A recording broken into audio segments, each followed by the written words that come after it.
Chapter 13, Mural Painting. Mural painting occupies a position alone and by itself, midway between the purely conventional decoration and the realistic easel picture. It must be sufficiently real to tell its story. It must not be so real as to destroy the flatness and solidity of the surface upon which it is painted. Mural painting, in fact, must be considered as an adjunct of architecture, and not as a self-dependent creation. First of all, therefore, it must be in harmony with the architectural scheme of the room which it is supposed to decorate and adorn. It must not blatantly insist upon recognition, but must rather modestly invite the attention of the gaze which has at first been occupied with the proportions of the apartment, the hall, or the church which it helps to beautify. It is, in fact, applied art in the highest sense of the term. As a mural painting must always remain in its original position, it is peculiarly dependent upon its surroundings, and the mural painter has not only to consider the form and position of the space which the picture is to fill, but the color of the surrounding walls and the quantity and quality and direction of the light which it will receive. In its most important aspect, therefore, it is the exact opposite of the easel picture. For while the easel picture must, first of all, be true to nature and express nature's mood, the mural decoration must, first of all, be true to the architecture and express its mood. It must, in other words, pick up the scheme where the architect dropped it and carry the same motive to still greater heights of beauty. Its first and most important function, therefore, is purely decorative, to fill and satisfy the eye with a surface of graceful line and sensuous and beautiful color. And the mural decorator who forgets this cardinal fact or is temperamentally incapable of working within the prescribed limits should devote himself to some other line of art. It will be seen, therefore, that the rigid and enforced conditions under which the mural painter works impose upon him great reserve in his scale of color and of values.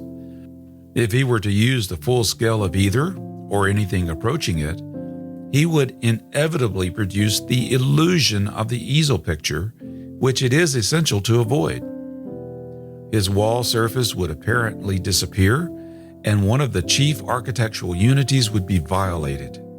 For the same reason, a carved or gilded frame is not allowable on any purely mural decoration, the gold frame having been replaced by universal consent with a decorative border painted upon the flat surface of the wall, thus helping rather than hindering the sense of support and solidity that must be maintained at all costs. It is probable that the more the artist is willing to limit his scale of color, the more conventional he makes it, the more beautiful will be his result, and it is quite permissible to doubt whether any of the modern highly colored decorations have filled the first essential of mural art so well as the old-time tapestry with its limited scale of gray greens, gray blues, buffs, and yellows. It is quite certain, at any rate, that when P.V. de Chavannes, in his decorations at the Sorbonne and the Pantheon, cut the color scale and the value scale in half, we were all conscious of an unaccustomed and quite peculiar fitness of the means to the end, of a truth that was higher than the truth of nature, because it was the truth of art. But although the color scale of a mural painting may be limited or attenuated, it must still remain true within its limits. Even the tapestry is true so far as it goes. The human eye would repudiate scarlet grass or grass-green sky.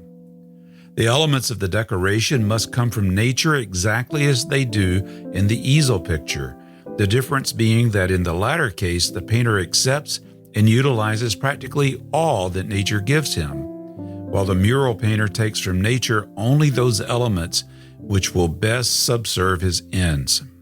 It would, however, be absurd to assert that because the convention of the Gobelins, the Beauvais, and the Arras was beautiful and soul-satisfying, it must necessarily be the ultima thule of decorative art.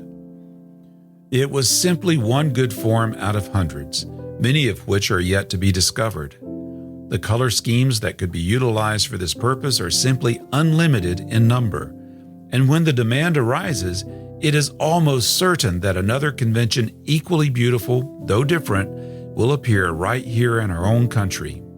The new conditions of life in this new civilization make it impossible that our American scheme of decoration, when it is finally evolved, should be the same as that which grew out of the life and the conditions of medieval Europe.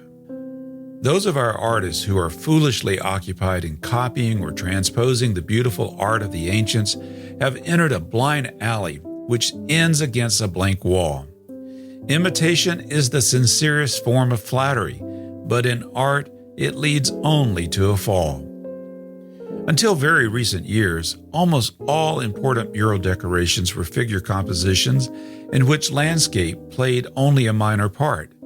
But the trend of modern life points clearly to a time in the very near future, I believe, when pure landscape will be largely used in mural work. We can already point to several important and eminently successful attempts of this kind in the city of New York, and there is little reason to doubt that this number will be added to rapidly as the fitness of the material for the purpose is recognized and the beauty and decorative quality of the result is seen and appreciated.